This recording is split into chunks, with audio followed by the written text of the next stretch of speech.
फडणवीस की शिंदे, राज्याचा पुढचा मुख्यमंत्री कोण होणार? कोणाचा पारडं जड आहे? भाजप शिंदेना एक चान्स देऊ शकते का, की पुन्हा फडणवीस मुख्यमंत्री पदाच्या खुर्चीवर विराजमान होतील? हेच आपण आजच्या या व्हिडिओतून जाणून घेणार आहोत। नमस्कार, मी सलमान शेख आणि आपण पाहताय एबीपी माझा। भाजप हा सलग तिसऱ्यांदा राज्यातील सर्वात मोठा पक्ष ठरलाय। ही निवडणूक एकनाथ शिंदे यांची शिवसेना तर अजित पवार यांची राष्ट्रवादी आणि भाजपने एक सोबत लढवली होती।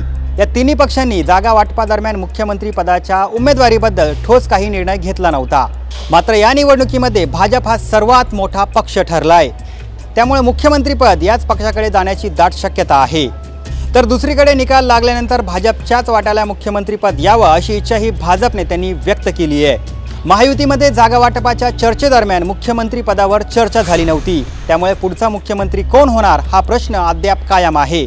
निकालानंतर महायुतीतील भाजप हा सर्वात मोठा पक्ष ठरलाय, त्यामुळे पक्षीय बलाचा विचार करायचा झाल्यास शिवसेना किंवा राष्ट्रवादीच्या तुलनेत भाजप हा सर्वात वरचढ ठरल्याचं आपल्याला पाहायला मिळतोय।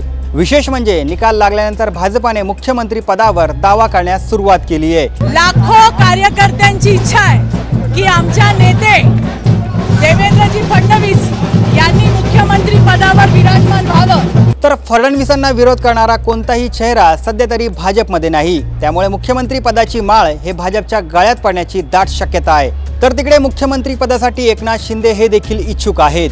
निवडणुकीच्या निकालानंतर बोलताना खुद शिंदे यांनी तसेच संकेत दिले आहेत। सर, बीजेपी का ये कहना है कि जिसकी ज्यादा नंबर होंगे उनका मुख्यमंत्री होगा, तो क्या इसको सपोर्ट किया जाएगा? ऐसा कोई भी हमारा तय नहीं हुआ है। तीनों पार्टी बैठेंगे। हमारे वरिष्ठ जो है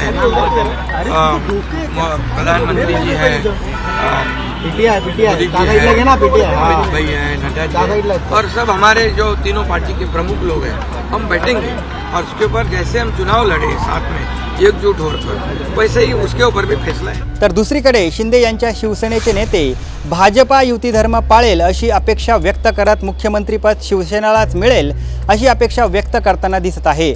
आमच्या आमदारांना नेहमीच वाटणार की आमचे मुख्यमंत्री साहेब त्यांनी एवढं चांगलं नेतृत्व केलं, एवढी चांगली कामं केली, एवढ्या साऱ्या योजना दिल्या, त्यांनी मुख्यमंत्री राहावं। आम्ही सुरुवातीपासूनच म्हणतो की आदरणीय दादा हे राज्याचे मुख्यमंत्री व्हावेत म्हणून। आमचा स्ट्राईक रेट पाहिला तर अतिशय चांगला आहे, त्याच्यामुळे अजूनही आमच्या सगळ्या कार्यकर्त्यांच्या भावना आहेत की दादांनी मुख्यमंत्री व्हावं। त्यामुळे भविष्यात काय होणार हे पाहणं आता महत्त्वाचं ठरणार आहे।